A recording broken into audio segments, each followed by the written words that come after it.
Welcome to another episode of Behind the Dreamers with the Starter Girls. I'm Jennifer Loading. And I'm Brianna Drillis, and we are talking to the achievers, the creators, magic makers, and the dreamers.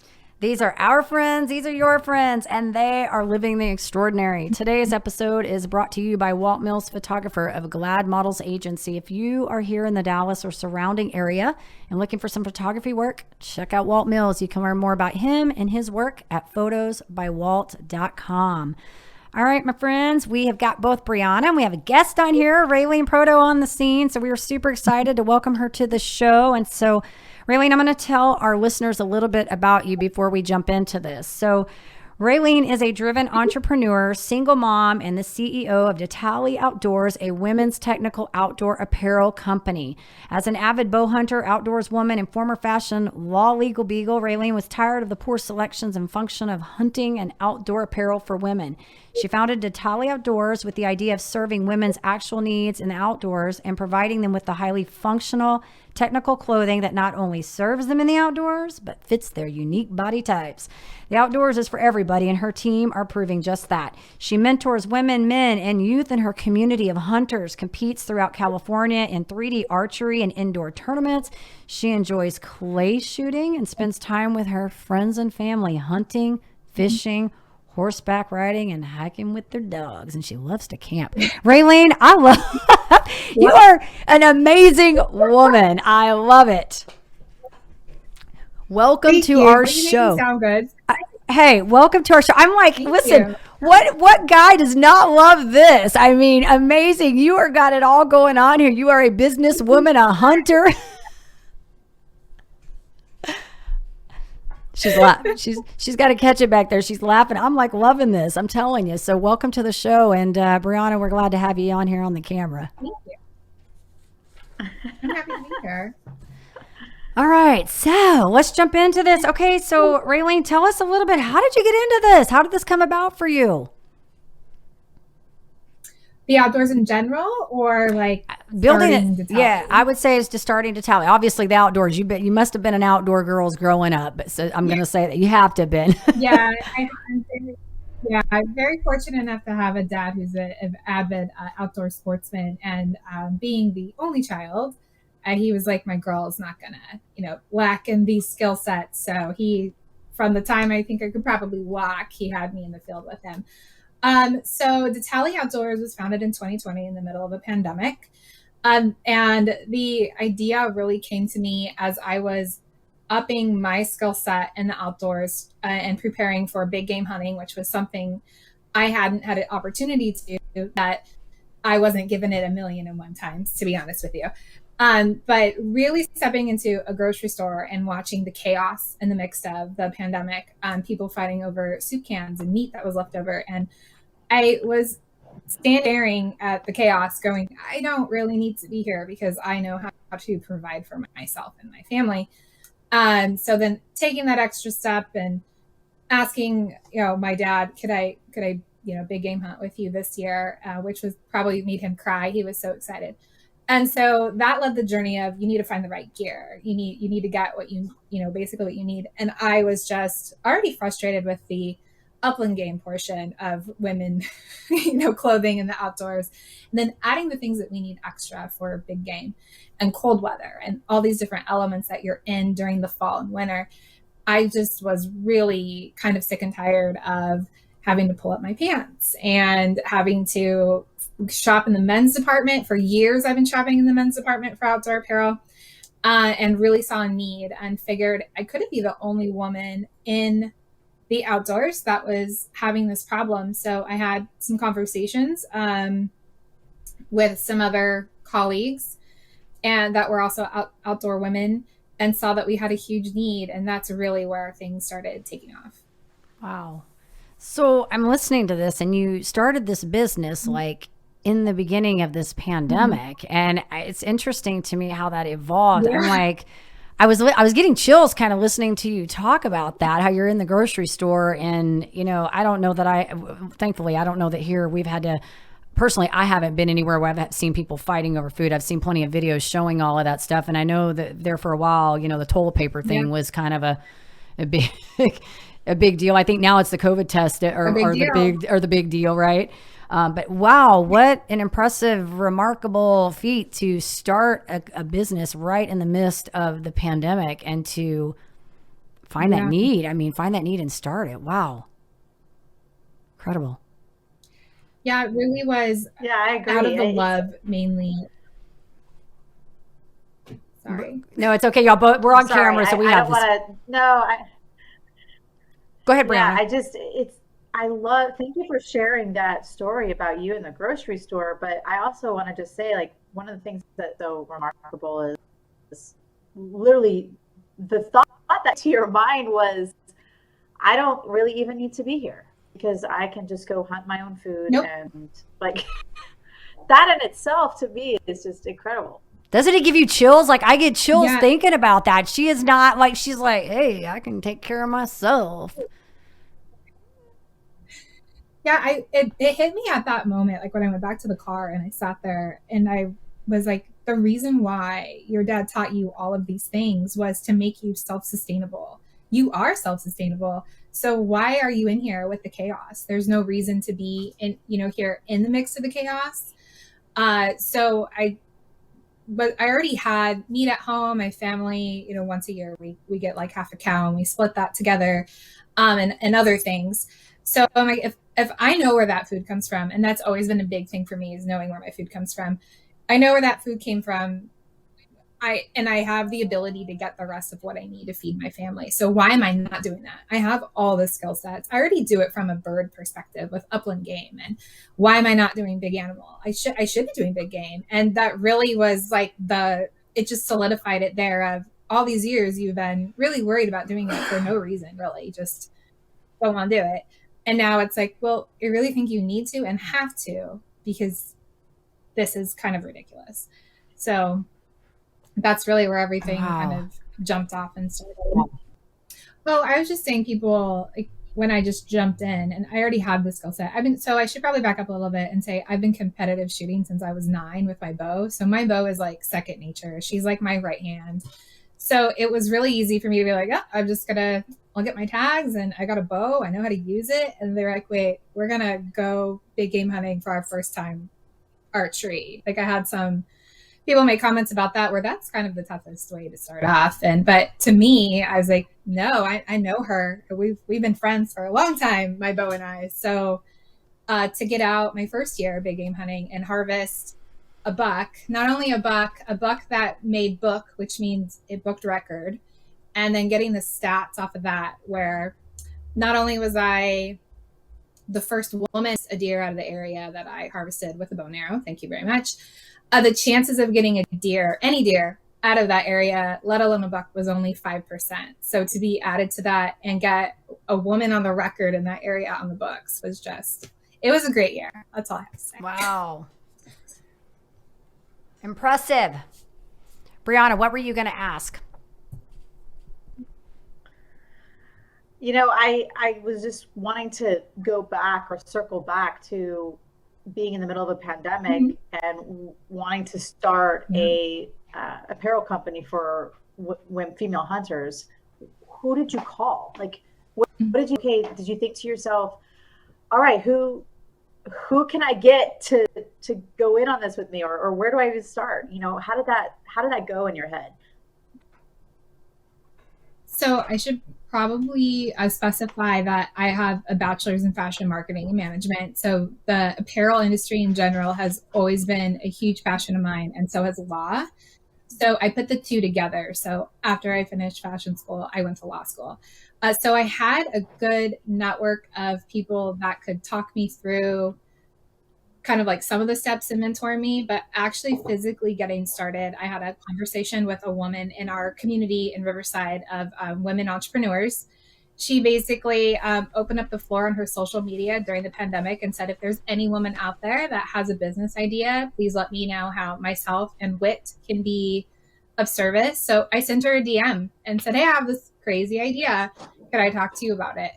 So I had a video call with her and told her about my crazy idea. And she said, I think the right person for you to meet. And that was Justin Radica, who is the CEO of One IE. And I had a conversation. And I said, and him being an outdoorsman as well, he's also an avid hunter. And me telling him, there's 1.2 million women, according to the 2016 study from the Federal and Wildlife Survey. And there's got to be more between now and this point. Just the new numbers haven't been released yet, but we are the fastest growing segment and we are not being served well. So he basically gave me some homework to prove that to him, that it really was a need. And I went about doing that. So I read the books that he required me to read to work with him. I asked him questions before starting customer discovery. I reached out to my community of hunters, which are men, not a lot of women, and asked them, do you know any women I could talk to? And they basically set me down a rabbit hole of women who then sent me to more women who then were sending me to women all around the country to talk to, which was so amazing to see our community of women hunters kind of come together and everyone be excited and everyone say the same thing. We need this. We need this. We need you. We need this. And taking all that data to him and saying, here it is. It's viable. And having One IE then help me develop a team, and then teach me to be a CEO. I still don't know what I'm doing, but I pretend every day to be a CEO, but to give me the skills that I need to guide my team, and then the skill sets that we need to find other members of our team. So now our goal this year is to grow that team, and then how to properly build product with data, which is incredible because we just got our samples in and our wear testers are in our pants right now. And we've had nothing but positive feedback, and we've had some critique, but the critique is to go into the V1 pant. So we're still developing that, which will be out this fall. So it takes a while to build just one product. It takes 8, and we did it under 12. Wow. You're impressive, Raylene. I love it. Well, I have a great team, so it's not just Incredible. me. Sure.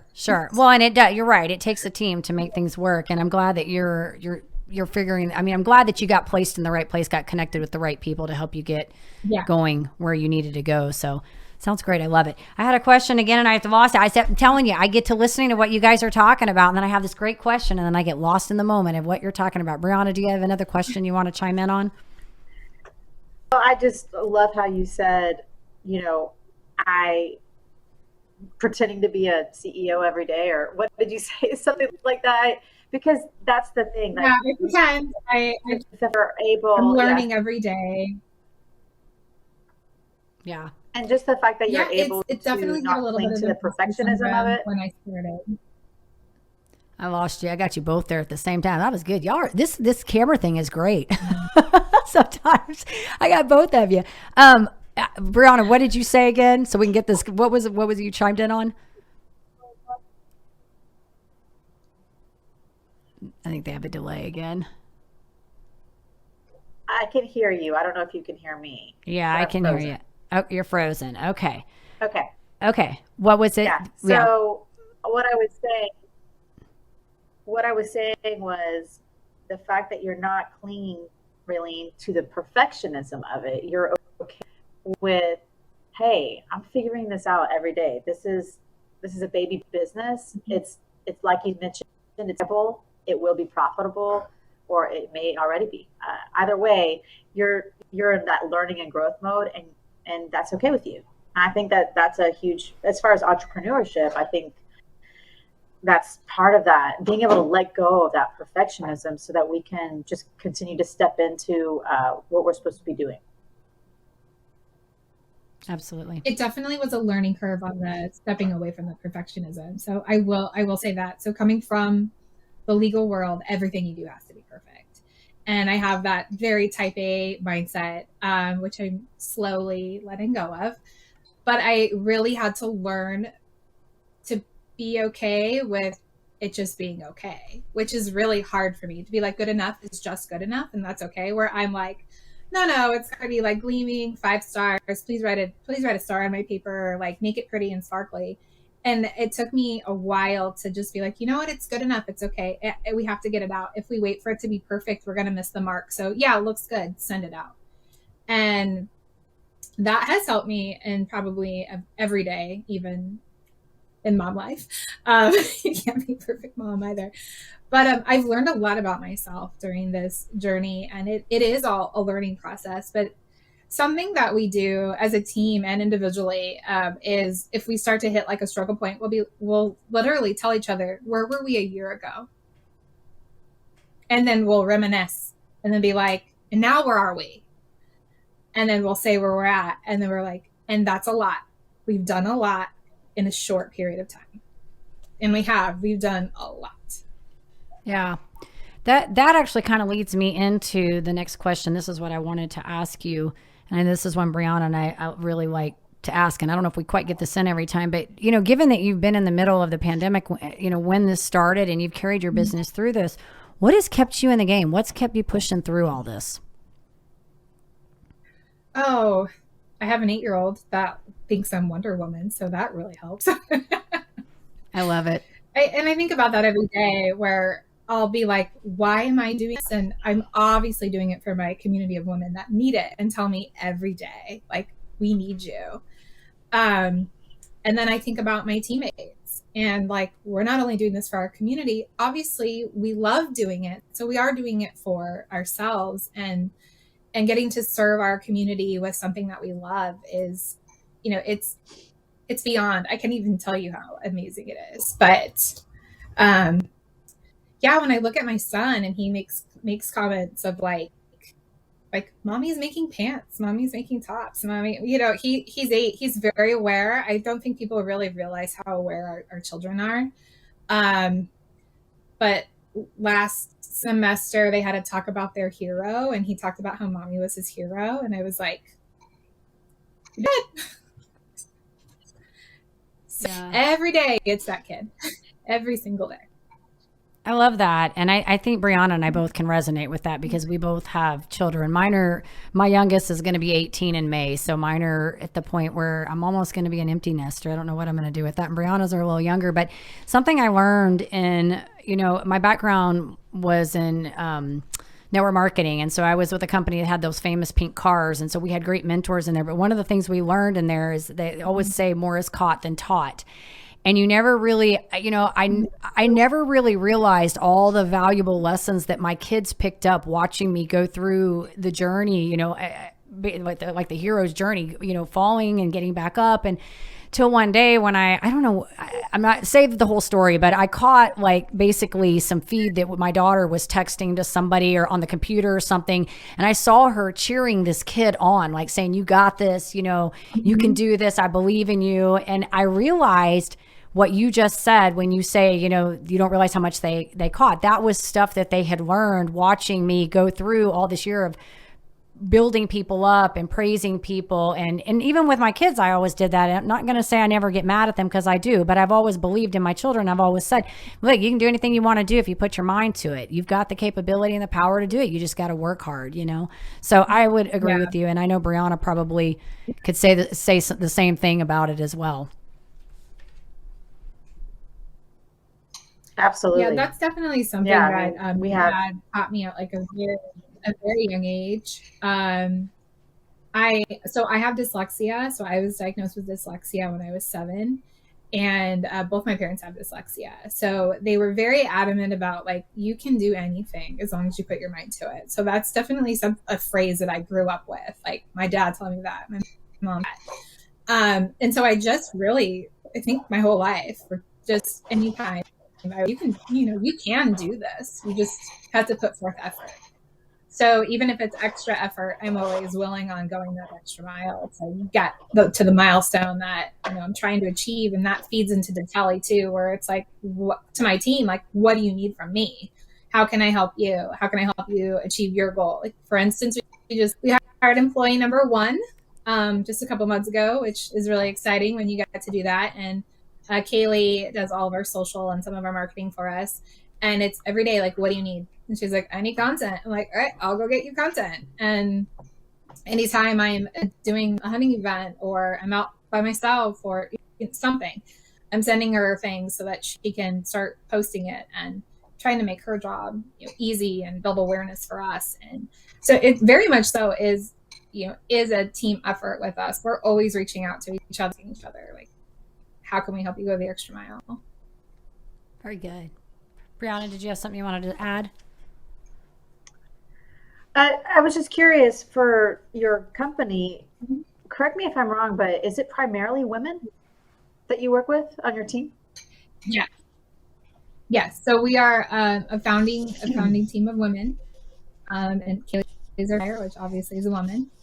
So it's women owned, operated, funded, so which is kind of big for them. Yeah. Awesome. Exciting. Yeah. Girl power. I love it. You're a strong woman, Raylene. I love it. I love all that you're doing. So if you were going to give advice to your younger self, what would you say? Oh man. I would tell her all things are possible and just keep going and be positive. That's awesome. I think that's great. I think that's And good. Don't do what? I said, and don't date the guy from the bar. Oh, hey, that's good. Yeah, don't take the guy from the bar. That's good advice. Anybody young listening to our podcast, definitely don't take the guy from the bar, right? Thank you. I love it. Brianna, did you have another question? I know we're like kind of tagging the delays, kind of messing things up a little bit. Yeah, no, I think I was curious for you, as you're with your son, who's 8, do you feel like he is interested in the hunting as well? Like, do you bring him along? Yeah. So statistics actually show that if the mother at the child is actually more prone to want to hunt. He has expressed interest this year where he has asked if I could take him bird hunting, which is kind of a big deal. That's where I started. Around his age is around where I started. It was like 7 or 8. And I expressed interest about doing that. And my dad was like, here's a bird call. This is how you work it. And he taught me how to work the dog. So it's like, oh, fun. I get to make a cool noise and I get to play with the dog. So that really was the psychology of how he was like, yeah, I knew you would be hooked if I gave you something to make noise and like you got to play with the dog. So we're using the same techniques with him where it's like, here's a bird call. This is how you work it. This is how you use it. And I personally don't have a hunting dog, but my dad does. So then it's also teaching him how to like give Bella commands and so forth. So he has expressed interest on wanting to get out there. We've got him a Red Ryder BB gun. So we're practicing shooting and, with that. And also teaching him gun safety, the importance of gun safety. He already knew pretty much from the beginning since they are in the house. But really like how to handle one and what to look for and what to assume all the time. And at any given moment, I'll stop and ask him like, what's the number 1 rule of gun safety? He'll turn around and be like, assume the gun is always loaded. So it's really just like, repeating those things to him and keeping him engaged. And then anytime we go out, even if it's for clay, just bringing him along. That's awesome. That's awesome. So Raylene, thanks for asking that, Brianna. Raylene, if somebody let's say somebody wants to start a new business right now, and I don't know, maybe it's a hunting apparel. We don't want them to compete with you because you're rocking and being awesome, but we all have abundance mindset here, I believe. And so if somebody wanted to go out and start a business right now and start from the ground up, what advice would you lend them? Definitely surround yourself with some mentors that can help you in some areas. If you don't know where to start, 1IE is a great place to start. I will definitely say that. Go to 1IE.org. I think they're starting workshops in Dallas, if I recall right. Yes, they are. In a couple weeks. Mm-hmm. So that's one of the best places to go. I learned so much about starting a business there, to the point where if someone tells me they're thinking about starting a business, I ask them all these questions and they just look at me like a deer in headlights and I'm like, you should know those things. But it's great. And not only do you get to learn how to put a business together and really understand like what a team is going to be and how to make product, if it's going to be product. You get to meet other entrepreneurs and you get to have that bond with them, which is really important. It's really important yourself with like-minded people. Also, a great place to start is reading and educating yourself. I started with Talking to Humans, was the first book I read, and then I went on to SLAM, which is the scaled business model, the lean startup model, or it's based off of the lean startup model, and then went from there. So every week I'm reading a new book or listening to a podcast. I constantly keep myself educated. I'm constantly reaching out to mentors. Don't be afraid to reach out if you think that there's someone that can help you. That's always been, I've never been afraid to do that. So I should probably say that. I've always been like not a wallflower, and I'm like, hi, I'm so-and-so and I do this. And it's how I grew my previous career. So I take the approach, this way, but 9 times out of 10, someone in your industry is going to want to help you. And that's something that we've learned at Ditale. The hunting industry is full with so many people, but if you get, which we have, access to the right people, they're so happy to help you and connect you more with the right people. And then they want to help you grow. So you would be surprised just by reaching out to someone in the area of your industry that could help you out and get you where you want to go, or help you get in front of the person you want to get in front of. Thank you. And, I'm going to say something. I know One IE is going to love this endorsement. And we're actually partnering up with them. They're one of our newly acquired partnerships. So thank you for putting a plug in for them. They're going to absolutely love this. And they are great people. Audrey and Justin are both. Yes, I've talked to Justin, and I'm working with Audrey right now on some things. And so they are wonderful people. And yes, they are doing an event here in Dallas, January 22nd and 23rd at the Treehouse, I believe, in Addison. So they can actually, for our listeners, you can go to our page, and the details for that workshop are in there posted. So thank you for plugging that in, Raylene. You did a great job for us. That was awesome. Yeah, so, hey, Brianna. No, exactly. Brianna, you want to do a few fun questions with her real quick? I think this would be great. Oh, absolutely. So this is very random, but I'm curious if you're a Marvel fan, specifically Hawkeye, since you love the bow. I may or may not have a Hawkeye shirt, but I wear it at archery tournaments. Tell us you're a Hawkeye fan without telling us you're a Hawkeye fan. There you go. It's really cute. It shows like an island, and then like a bow, and then like the next one is like him swimming, and it's all like stick figures, and then the next one is like him standing on the island with the bow, and it was just, I had to get it. So awesome. All right, so I'm going to ask the music question this time, Brianna. What's your favorite genre of music? I'm curious. So I'm a huge 90s alternative grunge girl. There is some country in there. But I grew up on Aerosmith, Guns N' Roses, Led Zeppelin. Like, my parents educated me thoroughly on music. So still to this day, I listen to those things. Aerosmith will always be my favorite band in the whole wide world. And then Matt Nathanson is my favorite just artist. He's really great. He's a folk singer and really pleasant to listen to.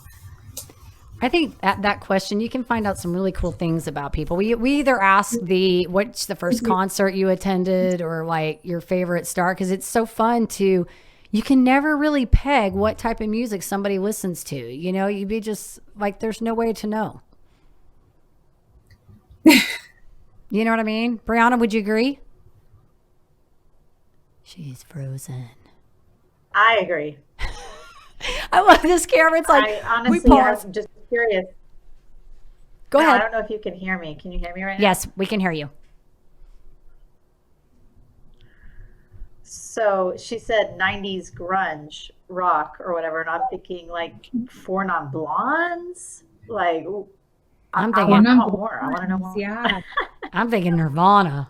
You know more? So, yes, I was like, so we got Nirvana, we got Pearl Jam, Soundgarden. I liked Pearl Jam and Soundgarden. If you get Raylene Soundgarden. to move her I could, head just a little bit, I have a feeling that there's an Aussie book right behind her. Yeah. Are you a there is. I am. Look at It's that. actually coming too. Yep. Yeah. Yep. You've spotted on Chris. I actually follow Ozzy. Nice. So yeah, but I stood in line for 5 hours for that signature. Good for you, rock star over there. That's so awesome. Very happy to meet one of my rock heroes for So sure. did Yeah, Hole is one of them. And just a few years ago, I met Courtney Love and almost died. It was probably the best moment of my life, my music life. I tried not to cry, and thanked her for her music and all the feels for my teenage years and young adulthood. So fun. Great. That's awesome. Thanks That's for sharing. Amazing. Brianna, do you have another one? Favorite type of food? I'm Italian. It's Italian food. I can't say anything else. My grandma will beat me over the head with something. I don't know. Brianna's Italian too, so she probably agrees with you. Are you? Oh yeah, no. Yeah. Next to that would probably be Mexican food for sure. But I think if I don't answer with the first one being Italian, I'm going to be in trouble. Well, you said Mexican, so we could be friends because that's my favorite food. My kids would be like, no, we're not doing Mexican again. I could eat Mexican chips and salsa every day. Like that could just be my diet. I could eat every night with you. Yeah. Chips and salsa. I just go for the chips and salsa. Just leave the salsa and the chips. I don't need anything else. Leave at the table. All right. Well, Raylene, this has been awesome. You have been a great guest, and thank you for sharing all of your awesomeness. Where do we want to send our people to find you if they want to check out your apparel and learn more about you? To check out our apparel, you can go to Ditale Outdoors. It's DITALE outdoors.com. And you can follow us on all social channels on Ditale Outdoors. Me personally, I'm on Instagram at Artemis Takes Aim. I like that. Is that Artemis Takes Aim? I love it. So awesome. So awesome. So cool. All right. And we do want to say to our listeners, of course, if you enjoy our podcast, please be sure you give us a rating both on iTunes and Facebook. We can't do this without you. And hit that subscribe button on YouTube. And then I know Brianna's got something. We do have a few final thoughts for you. The first is by reaching for what appears to be impossible, we often actually do the impossible. And that's from Jack Welch. And this last quote today, if you don't like something, change it. If you can't change it, change your attitude. And that's from Maya Angelou. I like that last one. I like both of them. I like the last one. That was really good. Awesome stuff. Mm-hmm. Yeah. All right. And in order to live the extraordinary, you must start. And every start begins with a decision. All right, you guys take care, be safe, and be kind to one another. We will see you next time.